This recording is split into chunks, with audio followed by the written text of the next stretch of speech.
So guys, how are you all? दिसंबर आ गया, अब शायद दिल की धड़कनें तेज हो गई होगी एंड डेफिनेटली होना ही है। इतना अच्छा प्रिपरेशन कर रहे हो तो ऑब्वियसली हार्ट बीट तो थोड़ा abnormal होना ही है। हाँ, जिसने कुछ नहीं किया है he must be very casual, but I'm sure you're not that casual. You're very serious about your exams. So here I come with the part 3 and the last part of the case studies on the exam based questions. Remaining portions जो हमारे part 1 part में cover नहीं हुए थे. I'm sure till now आपका law का preparation बहुत अच्छे से, not only law, C foundation का पूरा सिलेबस अच्छे से कंप्लीट हो चुका होगा, right? So here we go for the class for the remaining portion of the case laws. So stay learning.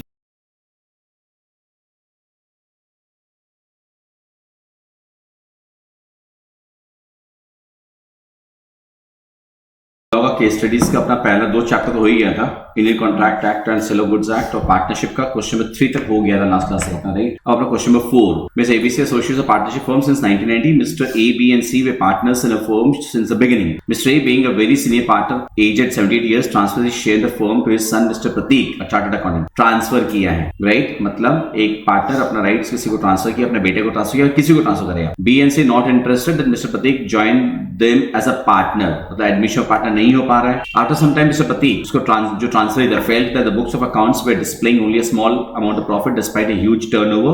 He wanted to inspect the books of accounts of the firm, arguing that it is not his entitlement as transferee. Arguing that it is his entitlement as a transferee. However, the other partners believe that he cannot challenge the books of accounts. Can Mr. Pratik be introduced as a partner if his father wants to get a retirement? First answer, इसका क्या आएगा answer? No. तो admission of a partner का provisions लिखना पड़ेगा कि तब तक नहीं हो सकता जब तक सभी कोई नहीं चाहे. पहले तो एडमिशन पार्टनर के बारे में लिखना होगा कि बाकी दोनों पार्टनर्स नहीं चाह रहे तो obviously can not be introduce as a partner, भले इसका फादर क्यों नहीं चाह रहा. उसके बाद as an adviser help and resolve the issues applying the necessary provision the Indian partnership act. और सेकंड, वो जो चैलेंज करना चाह रहा था वो चैलेंज भी नहीं कर सकता है. जो ट्रांसफरी है, राइट्स नहीं है उसका, वो सिर्फ जितना शेयर ऑफ प्रॉफिट दिया जाएगा उसको एज इट इज एक्सेप्ट करना पड़ेगा. You can not inspect the books, you can not challenge the book, right? Retirement तो का तो मतलब ही नहीं है, नहीं बन सकता ना, नहीं बन सकता, राइट? नहीं, वो तो पार्टनर तो बनेगा ही नहीं. So I think this is clear. लिखाना नहीं ना? चलो नेक्स्ट नंबर 5. नंबर 5 पहले रीड करो and try to resolve it yourself first. क्या लग रहा है क्या होगा मिस्टर एक्स का, मास्टर एक्स का? He will be liable. Reason इसमें क्या लिखना होगा? माइनर जब पार्टनरशिप के बेनिफिट्स में एंटर होता है तो आफ्टर अटेनिंग मेजॉरिटी 6 महीने का टाइम है.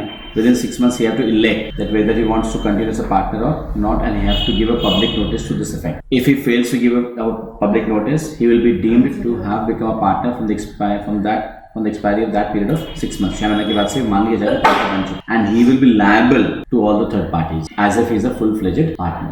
पहले ये provisions लिखना होगा आपको कि minor admitted to the benefits of partnership, उसका राइट्स क्या होता है, विद इन 6 मंथ्स को क्या करना होता है, अगर वो नहीं करता तो क्या होगा, ये सारा प्रोविजन लिखना होगा. उसके बाद एक्सप्लेन करना होगा दैट सिंस ये बंदा अपना नोटिस देना फेल कर दिया था, क्लियर, राइट? तो Messrs A B and C can recover the amount from L, right? तो to what extent X will be liable if you fail to give public notice, तो पहले वो प्रोविजंस ऑफ लॉ में explain कर ही देंगे.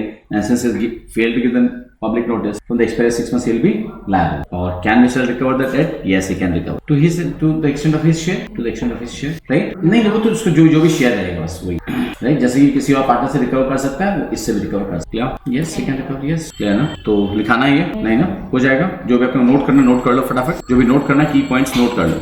अब नंबर 6 में देखो क्या लिखा है. नंबर 20 का क्वेश्चन है ये. PQRNS are the partners in Mrs. PQRS and Company partnership firm which deals in trading of washing machines of various brands. Due to the conflict of views between partners, P and Q decided to leave the partnership firm and started competitive business on 31st July 2019 in the name of Mrs. PQ and Company. Meanwhile, R&S have continued using the property in the name of Mrs. PQRS and Company, in which P and Q also has a share.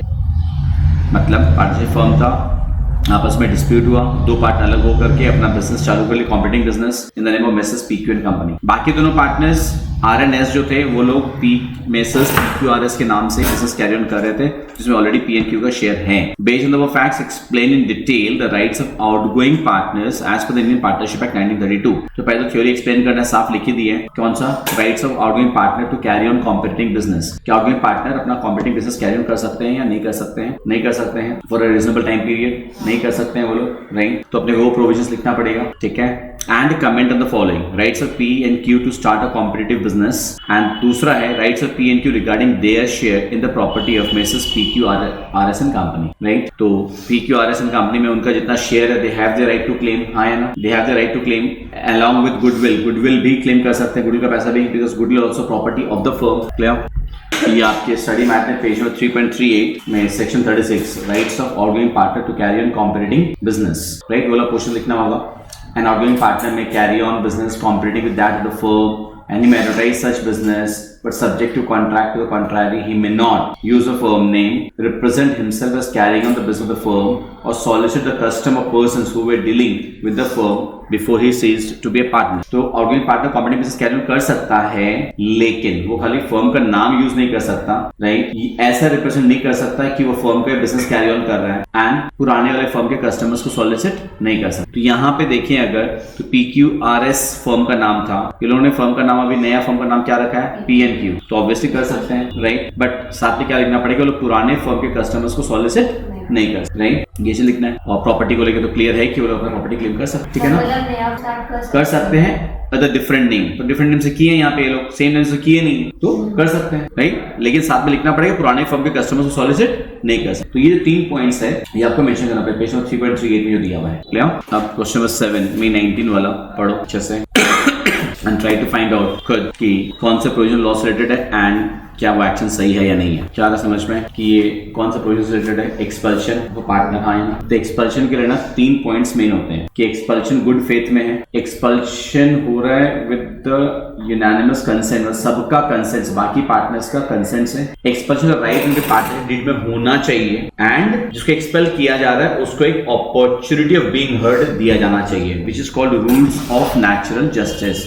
Law की भाषा में जिसको rules of natural justice बोलते हैं कि जिस partner को expel किया जा रहा है उसको भी एक सुनवाई का मौका, एन अपॉर्चुनिटी बीइंग हर्ड, उसको मिलना चाहिए, राइट? तो expulsion must be in good faith कि फर्म के इंटरेस्ट को बचाने के लिए कर रहे हैं हम लोग, सारे पार्टनर्स लोग मिलकर कर रहे हैं, पार्टनरशिप डीड में एग्रीमेंट होना चाहिए एंड जिसको एक्सपेल कर रहे हैं उसको एक अपॉर्चुनिटी बीइंग हर्ड दिया जाना चाहिए, राइट? तो एक्सपल्शन टू बी वैलिड ये सारे पॉइंट्स होने चाहिए. तो पहले तो अपने को ये थ्योरी लिखनी है. अब हम यहाँ पे क्या देख रहे हैं कि भाई मिस्टर जी को ब्लेम किया गया for unauthorised activities and united approval of rest of the partners से उसको निकाला गया है. तो हिसाब से तो जस्टिफाइड है कि गुड फेथ में, क्योंकि वो गलत काम कर रहा है, सारे पार्टनर्स को मिलकर निकाले हैं. और बोल रहा है कि what factors should have been kept in mind, क्या क्या फैक्टर्स ध्यान में रखना था. तो क्या मेन इंपॉर्टेंट फैक्टर यहाँ पे क्या बचा? Opportunity being heard. उसको भी नोटिस देना पड़ेगा, बोलना पड़ेगा भैया तुमको अपने बचाव में कुछ बोलना तो बोल सकते हैं, वो चीज इंपॉर्टेंट. क्लियर? गुड फेथ में तो होना ही चाहिए, जब तक तीनों क्राइटेरिया फिल नहीं होता तब तक हम एक्सपेल नहीं कर सकते. एंड उसके लिए एक इंपॉर्टेंट पॉइंट पर क्या है? पार्टनरशिप डीड में वैसा राइट्स होना, वैसा पावर होना चाहिए. डीड में वो लिखा हुआ होना चाहिए कि मेजॉरिटी पार्टनर्स चाहें तो एक पार्टनर को निकाल सकते हैं इन गुड फेथ. तो ये एक लाइन लिखा है ना, what should have the factors to be kept in mind prior to expelling a partner for the firm by the partners according to provision partnership. कि प्रायर पॉइंट्स क्या क्या ध्यान में रखना है. तो वही वाला पॉइंट है क्या कि पार्टनरशिप डीड में प्रोविजन है या नहीं है, एक्सप्रेशन गुड फेथ में है या नहीं है, अपॉर्चुनिटी बीइंग हर्ड दिए गए, मेजॉरिटी ने एक्सरसाइज की. ये 4 चीज बेसिकली जस्टिफाइड है. क्यों जस्टिफाइड? क्योंकि गुड फेथ में है. अब डीड में लिखा हुआ है कि तो बताया नहीं क्वेश्चन में. अपॉर्चुनिटी बीइंग हर्ड नहीं दिया, ये भी तो नहीं लिखा. तो गुड फेथ में तो है ही, क्योंकि फर्म के इंटरेस्ट को बचाने के लिए और सबने मिलकर किया. बस एक क्राइटेरिया रह गया, वो अगर लिखा हुआ नहीं है तो वो तो बताया नहीं, तो हिसाब से तो जस्टिफाइड है. अब बोल रहे कि क्या क्या फैक्टर्स ध्यान में रखना था, तो आपने वो डीड चेक करना था, एंड अपॉर्चुनिटी बीइंग हर्ड देना था. जो 2 पॉइंट क्वेश्चन में मेंशन नहीं है. सर अगर डीड में लिखा हुआ होता तो नहीं निकाल सकते आप. तो जस्ट क्वेश्चन नंबर 9 नवंबर 18 का है, पढ़ो इसको and try to find out the judgement. 8 number शायद स्किप हो गया, पहले 9 कर लो फिर 8 में आया था. फिर 9 कर लो, पहले डिसाइड करो क्या होगा. ऐसा केस तो कल भी किए थे हम लोग कि डेथ जब हो जाता है, पब्लिक नोटिस दिया हो या नहीं दिया हो, estate of the deceased partner is not liable, खाली continuing partners will remain liable, and जो क्रेडिटर है वो कंटिन्यूइंग पार्टनर से ही पैसा रिकवर कर सकता है, फर्म के एसेट से रिकवर कर सकता है, but estate of the deceased partner is not liable. I think that's very clear. So बाकी पार्ट नहीं है. अब नंबर 8 जो पे स्किप कर देते, मैं 18 का जो क्वेश्चन है ये भी देख लो. Number 8 I think good faith में नहीं था, दैट्स वेरी करेक्ट। नंबर 8 में एक्सपल्शन नल एंड वॉइड माना जाएगा कि गुड फेथ में नहीं था। भैया बीवियों को लड़ाई हुआ, राइट, एक की बीवी को चोट लग गया तो उसके मोटियार को गुस्सा आ गया, राइट, एंड जेड को बोलता है भैया वाइफ को एक्सपेल करो। नोटिस दिए बिना एक्सपेल किए, नोटिस नहीं दिए, नोटिस देना जरूरी है, अपॉर्चुनिटी बीइंग हर्ट देना जरूरी है, वो नहीं किया, गुड फेथ में नहीं था। क्लियर, पर्सनल लड़ाई के चलते आप निकाले तो ऑब्वियसली गुड फेथ में नहीं है, तो इसीलिए expulsion is null and void. Last question number 10, refrigerators में डीलिंग कर रहे थे। मिस्टर पी का रिटायरमेंट हो गया but failed to give public notice retirement. After retirement mister M retirement, mister M एन&P visited a trade fair and inquired about some refrigerators with latest techniques. Mr. X was exhibiting the refrigerators with new techniques, was impressed with the interactions of Mr. P, clear, and requested a visiting card from them. The visiting card also included the name of Mr. P as a partner, even though he had already retired. Mr. X supplied some refrigerators to the firm and could not request dues from the firm. Now Mr. X wants to recover the dues not only from the firm but also from Mr. P. Make sure ये retirement का case था, Mr. P liable रहेगा, right, क्योंकि यहाँ पे आप trade fair में खुद गए भी थे, आपके विजिटिंग कार्ड में भी आपका नाम है, मतलब कि आप पार्टनर पे होल्डिंग और काइंड बन जा रहे हो, हाँ ना, एंड आप पे भरोसा करके आपसे इंप्रेस हो करके आपके चलते हो गुड सप्लाई किया है, तो आप आउटसाइडर के लायबल रहेंगे, राइट। पब्लिक नोटिस भी दिया हुआ नहीं था, सारे फैक्ट्स के हिसाब से आप पार्टनर पे होल्डिंग बन जा रहे हैं ना, पार्टनर पे होल्डिंग प्रोविजन भी लिख सकते हैं अपने यहाँ पे, पब्लिक नोटिस नहीं दिया वो भी डिफॉल्ट है, सो ही कैन रिकवर। जो भी पॉइंट्स नोट करना नोट कर लो फटाफट। So now comes Companies Act का केस लॉस। Companies Act भी अच्छे से कर लिया होगा आप लोग शायद। AK Private Limited has borrowed 36 crores from BK Finance Limited. However, as per memorandum of AK Private Limited, the maximum borrowing power of the company is 30 crores. Examiner of the AK Private Limited is liable to pay this debt. State the remedies, if any, available to BK Finance Limited. तो अगर अच्छे से नहीं किया तो पहले law companies act निकाल करके पहले पढ़ना होगा। पहले तो ये बताओ कौन से प्रोविजन से रिलेटेड है ये कौन से प्रोविजन से रिलेटेड हुआ, ये भी नहीं मालूम। Doctrine of ultra virus beyond the powers. Doctrine of ultra virus क्या बोलता है कि एनीथिंग जो मेमोरेंडम में मेंशन्ड नहीं है, मेमोरेंडम की पावर के बाहर अगर है, देयर इज अल्ट्रा वायरस का कंपनी, वो कंपनी के पावर्स के बाहर है, and company does not remain liable on that. So कई exceptions है, बहुत कुछ है, right? पहले वो प्रोविजंस निकाल के पढ़ो and then try to give the judgment कि क्या हो सकता है, लिख लो। and it seems that companies act पढ़े नहीं अभी तक अच्छे से। वीडियो देखने से कुछ नहीं होता है ना, पढ़ना पड़ता है। वीडियो तो हम लोग बहुत सा बना के डालते रहते हैं, वीडियो में बहुत बनाते हैं, रोज बहुत सा वीडियो डालते रहते हैं, उससे होगा क्या जब तक आप खुद नहीं पढ़ोगे, राइट? पढ़ना तो पड़ेगा ना, उसके लिए पढ़ना पड़ेगा। आपने खुद ही क्या एक्सेप्ट किया कि वीडियो देखा हुआ है, इसका मतलब पढ़ा हुआ नहीं है ना। Only video is never sufficient, please remember. देखिए अभी कॉन्ट्रैक्ट एक्ट वगैरह में कितना अच्छे से आंसर दे रहे थे, इसका मतलब क्या वो पढ़ा हुआ था, उसका खाली वीडियो नहीं देखा हुआ था ना, पढ़ा हुआ था। ट्राई टू एक्सेप्ट, ये सही हमारी है कम। देखिए the doctrine of ultra vires, ये हेडिंग दे सकते हो, doctrine of ultra vires, right, heading दे दो। उसके बाद the doctrine of ultra vires states that any act done or a contract by a company which is beyond the powers of the company, bracket में, that is which is beyond the memorandum of association, which is beyond the memorandum of association, bracket close, is wholly void and hence is not binding on the company.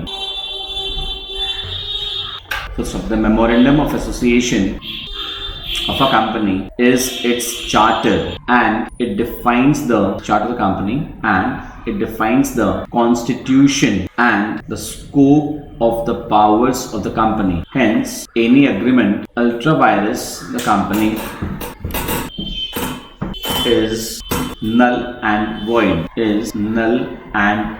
Paragraph change करके यहाँ पे question 2 पूछा था, examine whether AK private limited is liable to pay this debt. तो दूसरा क्वेश्चन पूछा था, state the remedy if any available to BK finance limited. तो दोनों का आंसर देना होगा, तब जाके आपको फुल मार्क्स मिलता है, राइट? तो पैराग्राफ चेंज करके according to the facts of the given case, AK private limited had borrowed rupees 36 crores, which is beyond its borrowing power of 30 crores, right? Hence, the borrowing is ultra vires the memorandum, and hence ultra vires the company.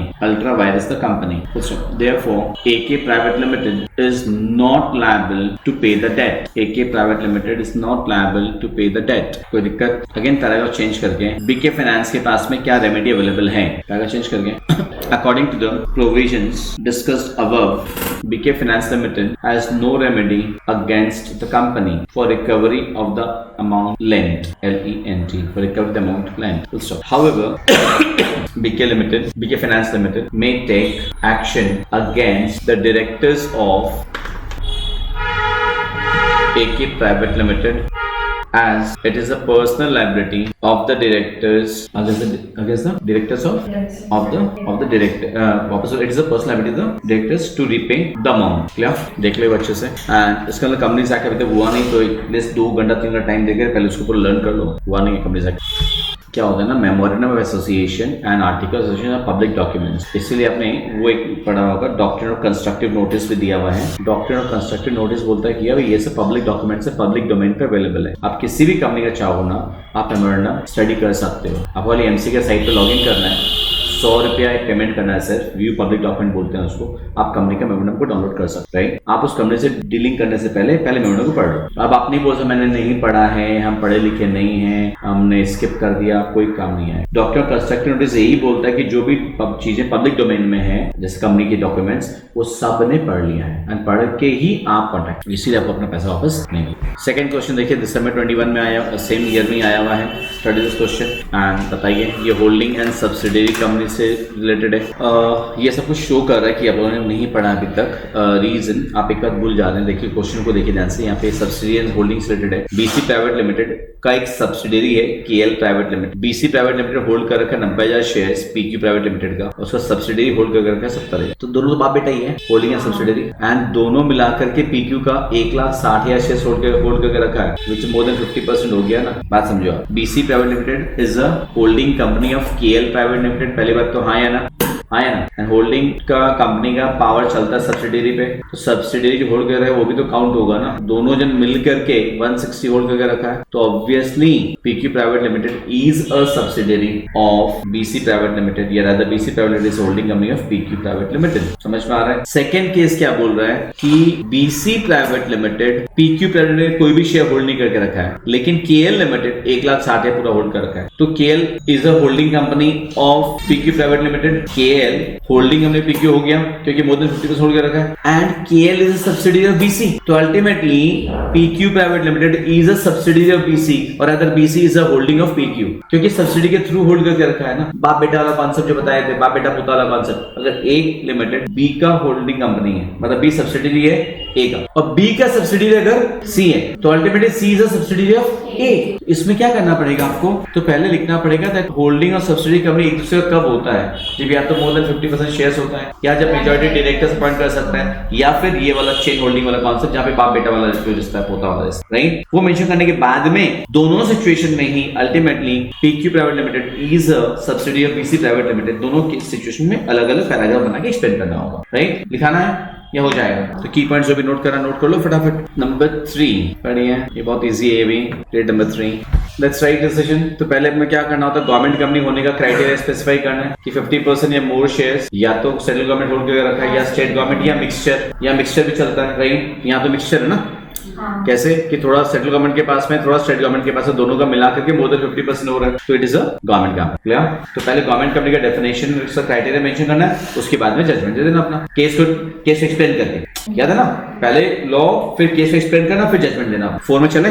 Y incorporate a 1% company making his sister Z as nominee. Z is living in India permanently due to her marriage abroad. Why incorporate 1% company making his sister Z as a nominee? Z is living in India permanently due to her marriage abroad. Due to this fact, she is withdrawing her consent of nomination in the state OPC. Taking into consideration the provisions of the Companies Act 2013, answer the questions given below. Is it mandatory for Z to withdraw her nomination in the state OPC if she is living in India permanently? Can Z continue her nomination in the state OPC if she maintain the status of residency of India after her marriage? तो पहले OPC के बारे में पढ़िए, अभी तो पढ़ा ही नहीं है.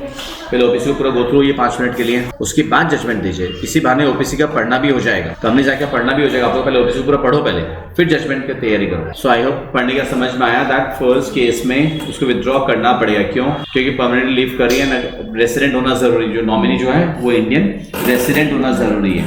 और सेकंड केस में शादी के बाद में अगर आप वो इंडिया की रेसिडेंसी मेंटेन कर रही है तो she can continue to be the nominee, right. अब लिख सकते हो उसके बारे में.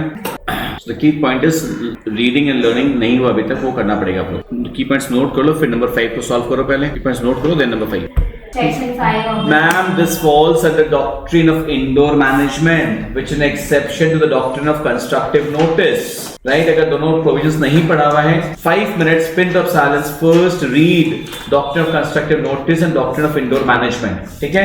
इसी बारे learning work पे यहीं पे हो जाएगा. What a point? Constructive notice भी पढ़िएगा पहले, उसके बाद indoor management. ये actually indoor management से related है. 5 से 10 मिनट टाइम लीजिए, पूरा पढ़िए पहले पूरा. और सिर्फ सुनो, सिर्फ जजमेंट के हिसाब से मत पढ़ने, क्योंकि जजमेंट निकालना है. अपने एग्जाम की तैयारी कर लर्न कीजिए सुबह. डॉक्ट्रिन ऑफ इंडोर मैनेजमेंट में फॉलो करिए, समझ में आ रहा है राइट? कि कंस्ट्रक्टिव नोटिस क्या बोलता है कि भाई memorandum of articles public documents है, सबको उसको नॉलेज होगा. लेकिन अब कंपनी ने अपना internal rules and regulations follow किया या नहीं फॉलो किया, क्या दैट कंपनी ने अपना रेजोल्यूशन पास नहीं किया, राइट? बिकॉज कंपनी क्या बोल रहा है, अन्ना लिमिटेड रिफ्यूज टू पे, किसलिए कि भैया कंपनी ने रेजोल्यूशन पास नहीं किया उस लोन को ऑथराइज करने के लिए. तो आपने रेजोल्यूशन पास किया या नहीं किया वो देखने का मेरा नहीं है, वो आपका इंडोर मैनेजमेंट है. इंडोर मैनेजमेंट की आपके घर की बात, outsider is not suppose to peep into your internal matters. He is suppose to assume कि आपने अपने इंटरनल रूल्स फॉलो किया है, तो उसने जो लोन दिया है वो अपना पैसा रिकवर कर सकता है. ये तो क्या जजमेंट वाला पार्ट. पहले इंडोर मैनेजमेंट एक्सप्लेन करना पड़ेगा कि there is a exception to the doctrine of constructive notice, उसके अंदर केस को डिस्क्राइब करना है एंड देन आवर जजमेंट हमने जो भी डिस्कस किया. क्लियर हो जाएगा या लिखाना है? हो जाएगा ना. चलो ये आंसर लिखाने के बाद नंबर 5 का पहले वो लिखा देते हैं. हेडिंग दे दो, doctrine of indoor management. Heading दे देंगे doctrine of indoor management. As पर the doctrine of constructive notice, every outsider dealing with the company is assumed to have knowledge of the MOA and AOA of the company.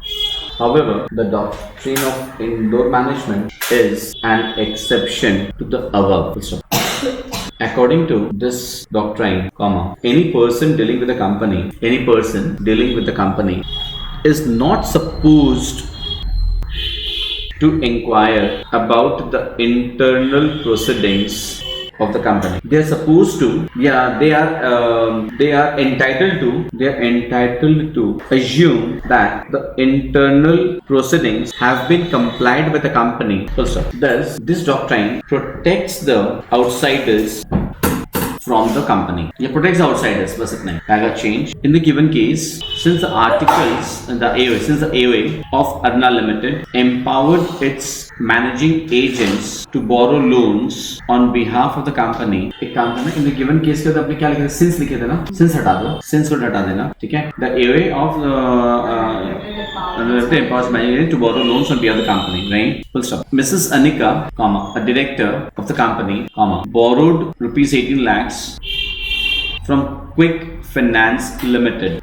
The contention of Arna Limited that since no resolution was passed authorizing such loan, the company is not liable to repay, is incorrect. तो उसका contention incorrect है, right? Full stop. The company is bound to repay the amount as BK Finance Limited, as BK company का नाम था ना, दूसरे वाले company का नाम, as BK Finance Limited, Quick Finance Limited. Since Quick Finance Limited will take the advantage of the doctrine of indoor management, right? इस तरह से आंसर फ्रेम करना होगा, right? अब नंबर 6 देखो, नंबर 6 में are Indian citizen and more than 120 days था, तो रेसिडेंट है, तो ऑब्वियसली ओपीसी इनकॉर्पोरेट कर सकता है. और मिस्टर एस का नाम एज अ नॉमिनी होने के लिए resident in India and Indian citizen भी तो होना चाहिए. नॉमिनी होने का कंडीशन देखिए बुक में ढंग से, ये फॉरेन सिटीजन है. 120 डेज वाला क्राइटेरिया फुलफिल हो रहा है तो क्या वो इंडियन सिटीजन तो नहीं है. अगर इंडियन सिटीजन नहीं है वो नॉमिनी नहीं बन सकता है, right? Mention that and book में भी उसको हाईलाइट कर लीजिएगा, इंडियन सिटीजन होना चाहिए. एसोसिएट कंपनी होने के लिए क्राइटेरिया क्या है? Voting power 20%. तो यहाँ पे डिबेंचर्स और मतलब है नहीं, ठीक है? शेयर कैपिटल 100 करोड़ से उसने होल्ड कितना करके रखा? 15 करोड़. तो एसोसिएट कंपनी नहीं है. Clear? Number 8, Mike Limited company incorporated in India having a license of Singapore. Explain detail the meaning of foreign company. Analysis on whether Mike Limited would be called as foreign company as it established a license of Singapore. Foreign company के लिए तो उल्टा case है ना. Foreign company का मतलब क्या होता है? कंपनी जो इंडिया के बाहर इनकॉर्पोरेटेड है और इंडिया में आके ऑफिस खोलता है, राइट? और हैविंग अ प्लेस और office of profit in India वगैरह वगैरह, that is a foreign company. तो ये तो फॉरेन कंपनी है ही नहीं, बिकॉज ये तो इंडिया में रजिस्टर्ड कंपनी है, तो इंडिया का कंपनी है, बाहर में जाके ऑफिस खोल रहा है, तो फॉरेन कंपनी के डेफिनेशन में तो ये आएगा ही नहीं। तो अपने को क्या करना है, पहले फॉरेन कंपनी क्या होता है उसका प्रोविजंस को लिखना है, एंड उसके अंदर इस कंपनी ने क्या किया नेक्स्ट पैराग्राफ में वो लिखना है, और नेक्स्ट पैराग्राफ में जजमेंट है कि ये फॉरेन कंपनी है ही नहीं, बिकॉज फॉरेन कंपनी होने की तो कंडीशन क्या है, बाहर का कंपनी है, बाहर में इनकॉर्पोरेटेड है आउटसाइड इंडिया, एंड इंडिया में आके ऑफिस खोल रहा है।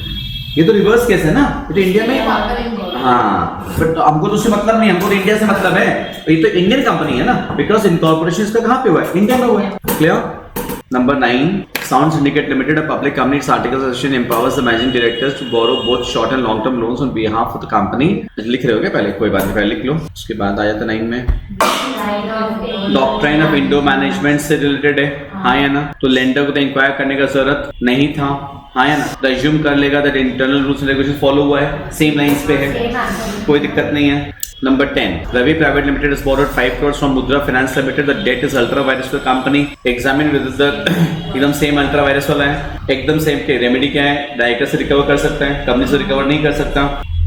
Number 11, a company registered under Section 8 of the Companies Act 2013 earned huge profits during the financial year 31st March 2018 due to some favorable policies declared by the government of India and implemented by the company. Considering the development, some members of the company wanted the company to distribute dividends to the members of the company. That they approached you to advise them about the maximum amount of dividend that can be declared by the company as per the provisions of Companies Act 2013. Examine the relevant provisions of Companies Act and advise the members accordingly. ये most probably आपके syllabus में नहीं है। तो देखो ये जो next वाला है, ये जो एक क्वेश्चन पूछा था, they approached you to advise them about the maximum amount of dividend that can be declared by the company as per the provision of Companies Act. Actually company maximum dividend कितना दे सकते हैं उसको लेके कई सारे clause हैं, ठीक है?